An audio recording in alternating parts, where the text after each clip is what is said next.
cher peuple d'Afrique, comme d'habitude, recevez nos salutations. Nous avons jugé nécessaire de répondre à des désinformations de la part des médias mainstream qui peut-être prennent des Africains comme des gens qui sont étrangers à ce monde. Ils nous ont trouvés sur cette terre. Nous connaissons l'histoire. Ce n'est pas à eux d'écrire notre histoire à notre place. Nous avons vu des fameux analystes, des fameux experts, des questions africaines sur des plateaux des médias mainstream, des médias d'influence, des médias politiques, des médias utilisés comme des outils géopolitiques. Ils sont subventionnés à hauteur de plusieurs milliards de francs CFA juste pour essayer d'égarer davantage des Africains, essayer d'endormir cette jeunesse africaine qui se réveille, dont le réveil commence à déranger. La première des informations, nous avons entendu plusieurs de leurs experts, et même sur certains médias africains, des gens qui se font passer pour des panafricains. La première des informations, c'est dit que les actuels dirigeants de l'AES n'ont pas de légitimité à sortir le pays de l'AES de la CEDEAO. La CEDEAO, ce sont les États qui se sont engagés. Ça, c'est la première des choses, comme élément de réponse. Deuxième des choses, les présidents qui ont fondé la fameuse CEDEAO, avec quelle légitimité en tant qu'État? C'est une question de légitimité.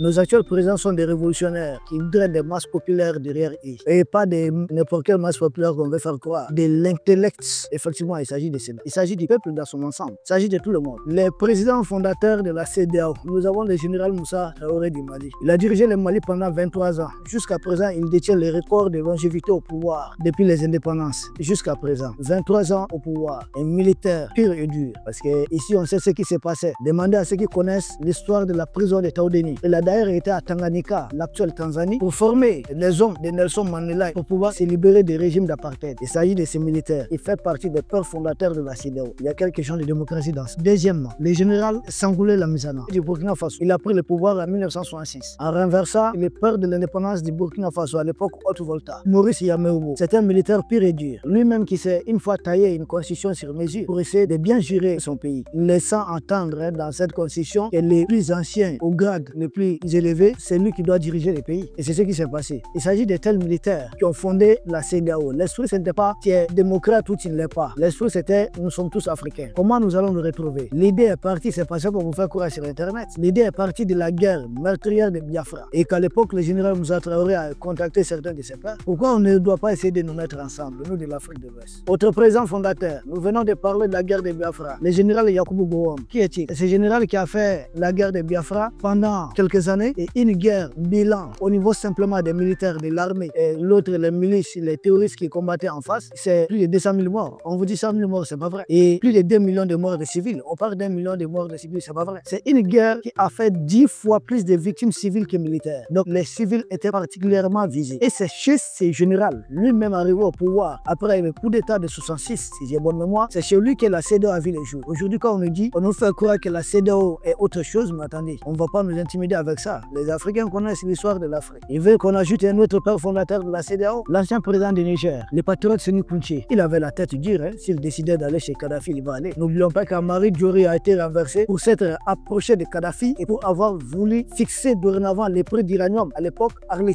C'est pour cela que le père de l'indépendance du Niger a été renversé. Et il a été renversé par qui? Par le général Sékou Touré, qui a été nommé chef d'état-major de l'armée du Niger en 73. Et en 74 déjà, il était au pouvoir. Et il va mourir au pouvoir. Ce sont ces militaires-là qui ont fondé la CEDEAO. On va nous intimider avec quoi? On veut qu'on ajoute encore un autre nom. Nous allons citer les très braves, les très patriotes militaires que nous saluons. Repos aussi à son âme. Il s'agit de l'illustre Mathieu Kérékou, arrivé au pouvoir en 72. Il fait incarcérer les 3 précédents chefs d'État qui ont régné avant lui. Mathieu Kérékou, vaillant patriote, va rester au pouvoir jusqu'à 1991. Il va organiser les élections et il va accepter bien sûr la victoire du président Soglo, M. Soglo. 96, il revient aux affaires. 2001, il est réélu. 2006, il fait son deuxième mandat et puis il s'en va. Mais après avoir passé combien d'années, d'abord 18 ans au pouvoir, ensuite il revient passer 10 ans au pouvoir. C'est des gens comme ça qui ont fondé la CEDEAO. Et c'est de très bons patriotes. Nous ne sommes pas dans des histoires comment faire dormir les Africains. J'ai tout dit. Je ne suis pas quelqu'un qui est réellement contre le 3e, 4e, 5e mandat de Ouattara. Moi, mon problème, c'est quoi? 3e, 4e, 5e mandat, il est fait pour les Africains ou bien pour la junte macronienne? Je suis opposé. Même un seul mandat pour la junte macronienne, je suis contre. Mais 10 mandats pour le peuple d'Afrique, moi, je ne suis pas contre. Je ne suis pas du tout contre. Voilà. Ça, que les choses soient très claires. Il s'agit de notre ligne de conduite. Voici entre autres des militaires qui ont mis en place la CEDEAO. Certains vont me dire qu'il y avait des civils. Mais lesquels de ces civils étaient réellement légitimes ou bien étaient démocrates? On va me parler de qui? Félix Houphouët-Boigny. Mais nous savons comment son compagnon, qui était sans doute son grand rival, l'homme le plus populaire à l'époque en Côte d'Ivoire, Victor Piaka Bouda, comment a-t-il été assassiné? Sans son assassinat, Houphouët-Boigny allait accéder aux affaires. Mais c'est parce que Houphouët-Boigny faisait les affaires du général de Gaulle. Il ne faut pas l'exclure. On va nous dire qui? Quel autre civil? Léopold Sédar Senghor? Mais qui est-il? C'est pas lui qui a d'une manière ou d'une autre participé activement à faire éclater la Fédération du Mali. Léopold Sédar Senghor est même là, au Sénégal. Est-ce légalement c'était à Senghor de prendre le pouvoir? Non, c'était plutôt à Mamadou Dia. Renseignez-vous. On va nous parler de quel autre civil? Le président William Tolbert. Bon, on sait comment Tolbert délibéré accéder au pouvoir. On sait ce que Tolbert faisait. Nous savons pourquoi Tolbert a été renversé et aussi qui a commandité son assassinat. On va nous citer quel autre président à l'origine de la création de la CEDEAO. À l'époque, on va nous citer qui? Daouda Diawara de la Gambie. Mais il y avait un militaire qui commettait aussi d'atrocités comme Daouda Diawara de la Gambie à l'époque. Mais c'est l'histoire récente de l'Afrique. On n'a pas besoin des médias mainstream. Nous connaissons chacun des hommes qui a dirigé les pays africains, sans doute depuis les indépendances. En tout cas, ce qui concerne l'Afrique de l'Ouest, il s'agit de notre continent. Ce n'est pas des pseudo-experts africains qui ne connaissent rien de l'Afrique. Sans aller sur Google ou dans certains documents, nous discutons avec beaucoup de vieilles personnes en Afrique. Donc la CEDEAO, sa naissance, ce n'est pas une question de démocratie. Ils ont essayé de récupérer la CEDEAO. Là,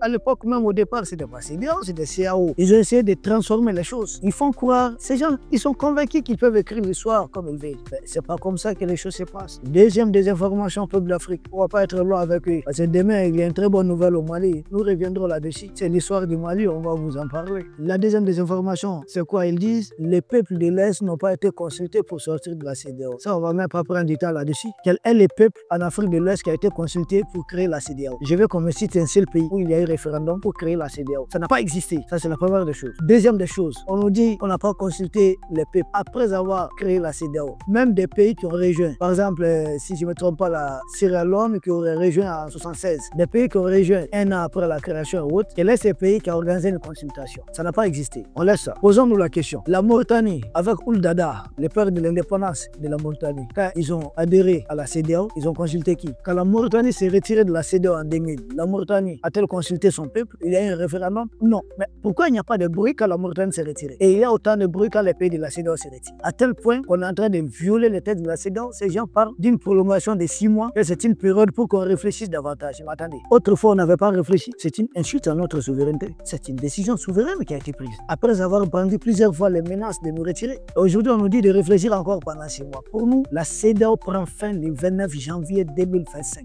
Cette période, c'est juste essayer de valider un coup contre le peuple d'Afrique, essayer de justifier pour dire que le retrait n'avait pas été validé. Le retrait est bel et bien validé. On ne veut pas voir la bouche de la CEDEAO dans nos affaires. Que ça, les choses soient réellement claires. Donc, des informations, la Mauritanie s'est retirée, la Mauritanie n'a consulté personne. C'est en 2000 tout près, il n'y a pas eu autant de bruit. Pourquoi il y a autant de bruit quand il s'agit des pays de l'Est? Qu'est-ce que la Mauritanie alors offre de mieux aux impérialistes que les pays de l'Est ne veulent pas? Tout simplement parce que la Mauritanie, en se retirant, est retombée dans le système. Aujourd'hui, c'est à partir de la Mauritanie, c'est pas moi qui le dis, c'est Al Jazeera qui a filmé les touristes qui sont en train de se faire soigner. Et le gouvernement mauritanien n'a pas condamné Al Jazeera pour cela. Et nous sommes ici au Mali, nous savons d'où viennent les attaques terroristes. Les exercices militaires des Américains sont constamment organisés là-bas en Mauritanie. Donc, tant qu'ils sont dans le système, ils se retirent de la CEDEAO, mais ils restent dans le système, c'est pas un problème. Mais nous qui décidons de nous retirer de la CEDEAO, faire même dos aux partenaires traditionnels de la CEDEAO, c'est-à-dire aux sponsors étatiques de la CEDEAO, et avoir nos propres partenaires qui respectent notre souveraineté, c'est là tout le problème. Si les pays de l'Est avaient décidé de garder la junte macronienne, l'oncle Sam et autres comme des alliés, des partenaires de premier rang, le problème n'allait jamais se poser. Le problème se pose tout simplement parce que nous quittons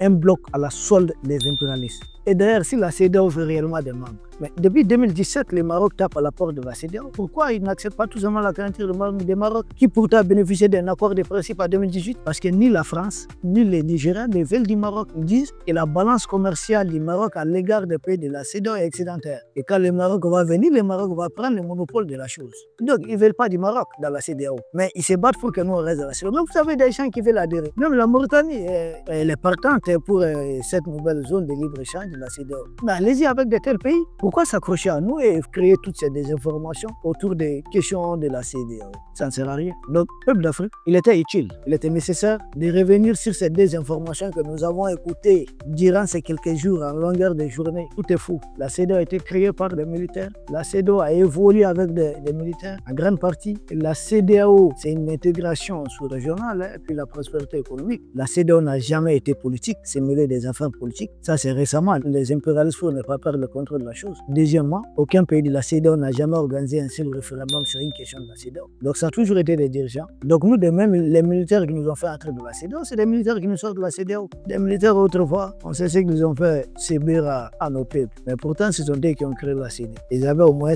cette idée d'intégration. Ils n'étaient pas des vassaux au degré des actuelles familles démocrates. Peuple d'Afrique, recevez nos salutations et à très bientôt.